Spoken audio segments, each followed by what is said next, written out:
Hello students, नमस्कार। आज की कक्षा में आपका स्वागत है। आज हम पाठ 2 धनुष भंग के पद्यांश 2 का अध्ययन करेंगे।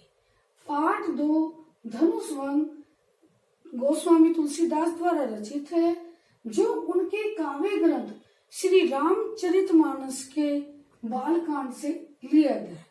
इसके पद्यांश 1 का हम पूर्व के वीडियो में अध्ययन कर चुके हैं, तो आज हम पद्यांश 2 का अध्ययन करेंगे। तो पहले आइए पद्यांश 2 का वाचन करते हैं। राम ही प्रेम समेत लखी, राम ही प्रेम समेत लखी, सखिन समीप बुलाई, सीता मातु सने बस वचन कहे बिलखाई।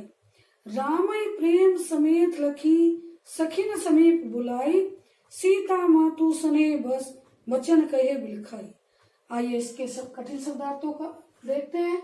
लखी माने देखकर, बस माने वशीभूत होकर, बिलखाई माने विलाप करते हुए, कौतकु माने तमाशा, हितु माने हित की चिंता करने वाले, गुर माने गुरु, भली माने अच्छा, चापा माने धनुष, दापा माने घमंड, कर माने हाथ, मराल माने हंस, मंदर माने मंदराचल पर्वत, सिडानी माने समाप्त हो जाना, विधि माने भाग्य, तेजवंत माने तेज युक्त, कुंभज माने कुंभ से उत्पन्न अगस्त्य ऋषि, सुजसु माने सुयस। तो आइए अब इसके भावार्थ के विषय में जानते हैं। राम ही प्रेम समेत लखी, सखिन समीप बोलाई, सीता मातु स्नेह बस वचन कहे बिलखाई। प्रस्तुत दोहे में यह एक दोहा है। प्रस्तुत दोहे में सीता जी की माता का रामचंद्र जी के प्रति अत्यधिक स्नेह व्यक्त हुआ है और वे अपनी सखी को बुला करके कहती हैं। इसमें कहती है, तुलसीदास जी कहते हैं, राम ही प्रेम समेत लखी, राम को वात्सल्य भाव से भर करके अत्यधिक प्रेम के साथ देख करके सखिन समीप बोलाए। सीता जी की माता अपनी सखियों को अपने पास बुलाती है और उनसे कहती है, सीता मातु स्नेह बस, और स्नेह के वशीभूत होकर अर्थात अत्यधिक प्रेम से वचन कहे बिलखाए, विलाप करते हुए के समान कहती है। क्या कहती है, अब इसकी चौपाइयों में देखते। सखी सब कोतकु देख निहारे, जेव कावत हित हमारे, कौन बुझाई कहे गुर पाई, ए बालक असी हट भली नाही, रावण बाण छुआ नहीं चापा, हारे सकल भूप करी दापा, सो धनु राजकुंवर कर देई, बार मरार की मंदर लेही, भूप सयान सकल शिरानी, सखी विधि गति कछु जात न जानी, बोली चतुर सखी मृदुवाणी, तेजवंत लघु गणीन रानी, कहे कुंभज के सिंधु अपारा, शोसे सुजसु सकल संसारा, रवि मंडल देखत लघु लागा, उदयता सूत्र भुवन तम भागा। तो इन चौपाइयों में सीता जी की माता का राम के प्रति चिंता करना और उसके सखियों के द्वारा समझाने का वर्णन किया गया है। तो सीता जी की माता अपनी सखी से कहती है कि हे सखी, जेव कावत हितु हमारे, हे सखी जो हमारे हितैषी कहे जाते हैं, जो हमारे हित की बात करने वाले हैं, वे सब भी कौतुक देख निहारे, वे सब भी तमाशा बीन की तरह तमाशा ही देख रहे हैं। कौन बुझाई कहे गुरु पाई, कोई भी इनके गुरु माने गुरु, इनके गुरु विश्वामित्र को कोई भी नहीं समझा रहा है।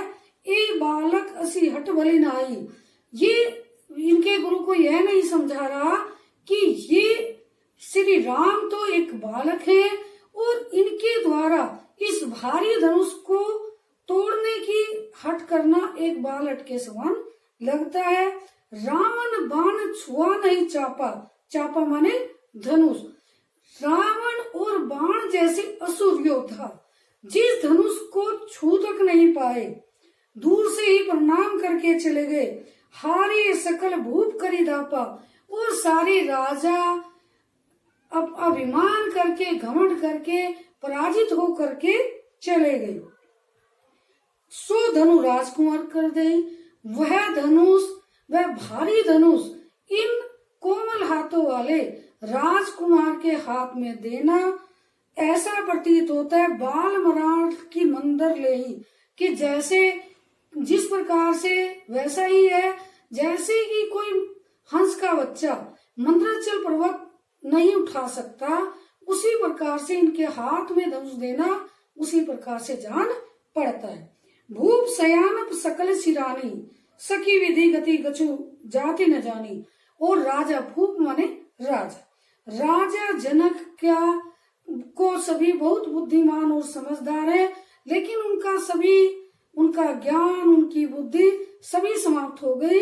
मैं और दूसरों को क्या कहूँ, उन्होंने भी गुरु विश्वामित्र को नहीं समझाया कि ये श्री राम तो एक बालक है। सखी विधि गति कछु जाति न जानी। सीता जी की माता कहती है कि हे सखी, विधाता क्या चाहते हैं यह समझ नहीं आता, उनकी क्या इच्छा है। बोली चतुर सखी मृदुवानी।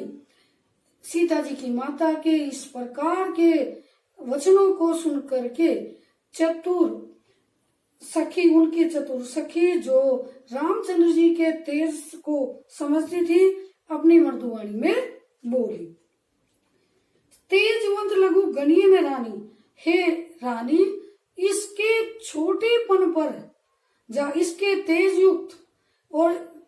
युक्त इसके चेहरे को देख करके इसके छोटेपन पर मत जाओ, क्योंकि जो तेज युक्त होता है उसकी योग्यता पर संदेह नहीं करना चाहिए। कहाँ कम्बुज का सिंधु पर, वे उदाहरण देते हुए समझाती हैं कि कहाँ ये कुंभज यानी कि घड़े से उत्पन्न होने वाले छोटे से अगस्त्य ऋषि, और उन्होंने पूरे संसार के, कहा सिंधु पर, उन्होंने पूरे संसार के सागर को अपने अंदर सोख लिया था। सो से सुजसु सकल संसार, और सारे समुद्र को अपने अंदर सोखने के कारण वे पूरे संसार में प्रसिद्ध हो गए थे।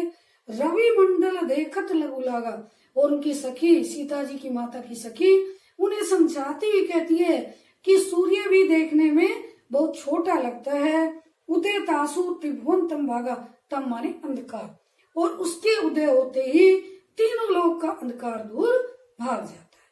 तो यहाँ पर इस पद्यांश में बताया गया है कि किसी के छोटेपन को देख करके उसकी योग्यता पर संदेह नहीं करना चाहिए।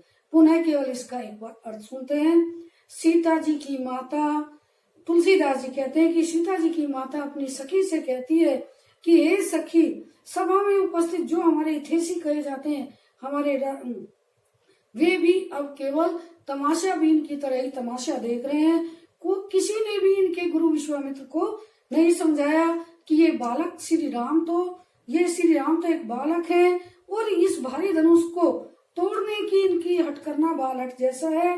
जिस धनुष को रावण और बाण जैसे असुर योद्धा छू तक नहीं पाए, दूर से ही प्रणाम करके चले गए, और सारे संसार के राजा अभिमान करके पराजित होकर चले गए, वह धनुष इन कोमल हाथों वाले राजकुमार के हाथ में देना ऐसा प्रतीत होता है जैसे कि कोई हंस के बच्चे से मंदराचल पर्वत उठाने के लिए कह दिया हो।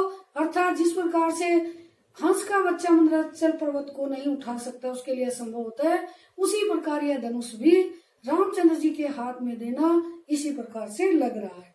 और सीता जी की माता आगे कहती है कि हे सखी, मैं और के विषय में तो क्या कहूँ, राजा जनक बहुत ज्ञानी और समझदार कहे जाते हैं, लेकिन मुझे तो उनका सारी बुद्धिमत्ता उनकी नष्ट हो गई। ऐसा प्रतीत होता है कि जो उन्होंने भी इनके गुरु को नहीं समझाया। या हे सखी, प्रभु की क्या इच्छा है, वे क्या चाहते हैं, यह कुछ समझ में नहीं आ रहा। इस प्रकार की बातों को सुनकर के सीता जी की माता की सखी उनसे मृदुवाणी में कहती है कि, और जो रामचंद्र जी के तेज को जानने वाली कहती है कि हे रानी, इसके छोटेपन पर मत जाइए, इसके तेज को देखिए। जिस प्रकार से उदाहरण देती हुई बताती हैं कि कुंभज घड़े से उत्पन्न होने वाले महर्षि अगस्त्य भी देखने में बहुत छोटे थे, लेकिन उन्होंने पूरे संसार के सागर को अपने अंदर सोख लिया।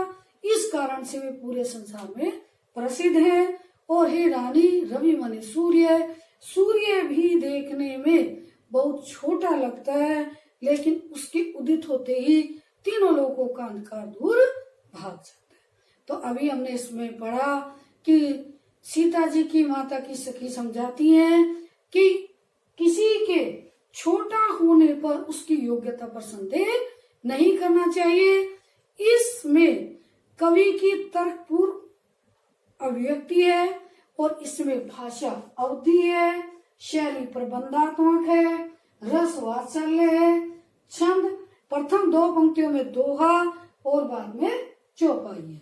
और इसमें भी पद्यांश 2 में भी पहली 2 पंक्तियां दोहे की हैं और बाद में 4 चौपाई है। धन्यवाद। इसके पद्यांश 3 का अध्ययन हम अगले वीडियो में करें।